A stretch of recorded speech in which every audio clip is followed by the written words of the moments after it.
नमस्कार, आप देख रहे हैं ग्रेटर जम्मू। मैं पंकज खजूरिया। इलेक्शन का दौर चल रहा है और पार्टीज के साथ साथ वोटर भी इस बात की तरफ ध्यान दे रहे हैं कि कब इलेक्शन हो और कब उनके जो है पसंदीदा गवर्नमेंट बने। लेकिन इसी बीच बड़ी खबर ये आ रही है कि राहुल गांधी जो लीडर ऑफ अपोजिशन है, कांग्रेस के लीडर हैं, वो कल और परसों 2 दिवसीय दौरे पे जम्मू कश्मीर में हो सकते हैं।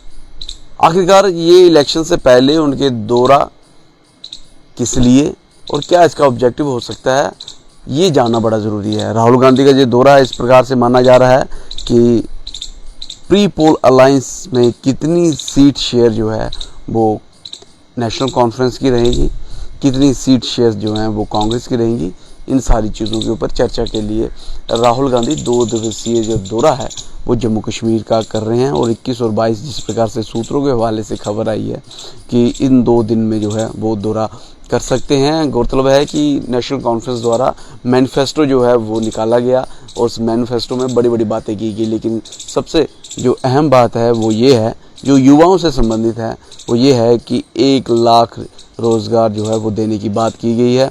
और 3 महीने के भीतर ही सरकार अगर बनती है नेशनल कॉन्फ्रेंस की तो उसके ऊपर जो है एम्प्लॉयमेंट गारंटी एक्ट जो है वो देने की बात की गई है और बाकी इनिशिएटिव्स जो स्टार्टअप्स के हैं उनके ऊपर बातचीत की गई है।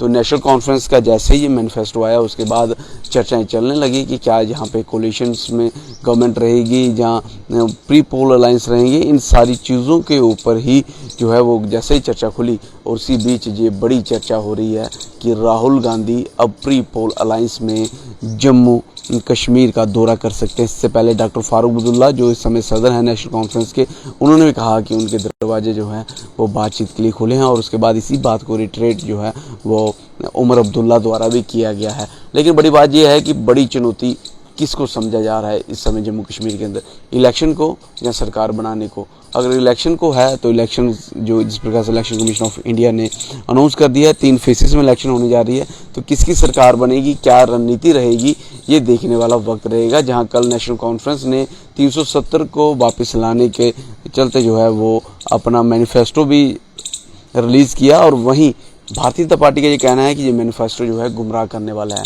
और पीडीपी जो बड़ी पार्टी है वादी कश्मीर से, उसके द्वारा भी जो है वो अपनी जो कैंडिडेट्स हैं, कौन कैंडिडेट कहाँ पे कंटेस्ट करेगा, उसकी लिस्ट भी जो है 2 लिस्टें उसकी तरफ से जो हैं वो कल रिलीज़ की गई। तो वही एक बड़ी डेवलपमेंट और भी देखने को मिली। जफर मनास जो पहले जम्मू कश्मीर अपनी पार्टी की तरफ से इलेक्शन पार्लियामेंट्री इलेक्शन कंटेस्ट कर चुके हैं, उन्होंने आज अपनी पार्टी को बाय बाय कह दिया। और उसके बाद जो है ये अटकलें लगाई जा रही हैं कि बहुत जल्द वह कांग्रेस में शामिल हो सकते हैं। इससे पहले कांग्रेस ने अपना जो प्रेसिडेंट है, प्रधान जो है वो बदला और तारिक अहमद करा को जो है वो अपना प्रधान बनाया। और वहीं आज जम्मू में उनका जो है वो स्वागत भी किया जा रहा है। तो ये सारी डेवलपमेंट जो है वो काफ़ी स्पीड से हो रही है। और जहाँ वोटर्स पिछले 10 वर्ष से इंतजार कर रहे थे कब इलेक्शंस आए, कब चुनिंदा सरकार, लोकतांत्रिक सरकार जो है वो चुन सकें, और वहीं वोटर्स के साथ साथ अभी जो पॉलिटिकल पार्टीज़ हैं उन्होंने भी गेयर अप कर लिया है।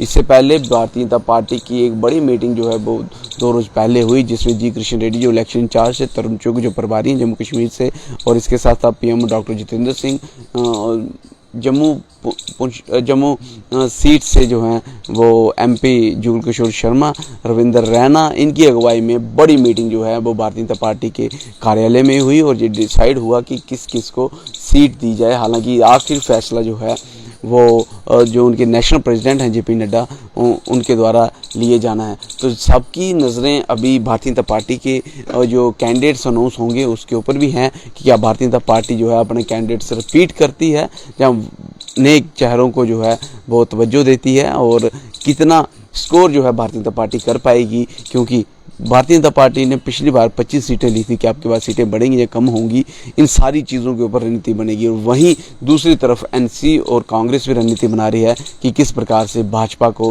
कम सीटों तक जो है जितना हो सके उतना कम सीटों तक जो है वो रोका जाए। और पिछले दिनों देखा हमने डॉक्टर फारूक अब्दुल्ला ने जम्मू में जो है वो ताबड़तोड़ रैलियाँ और मीटिंग्स की और उसमें बड़े जो चेहरे हैं, पंची सरपंची एक्स रह चुके हैं, लंबरदार जो आम जहाँ के चेहरे हैं जम्मू से, उनके द्वारा जो है वो नेशनल कॉन्फ्रेंस को भी ज्वाइन किया गया। ये बड़ी डेवलपमेंट इस समय हो रही है और इलेक्शन से पहले हो रही है।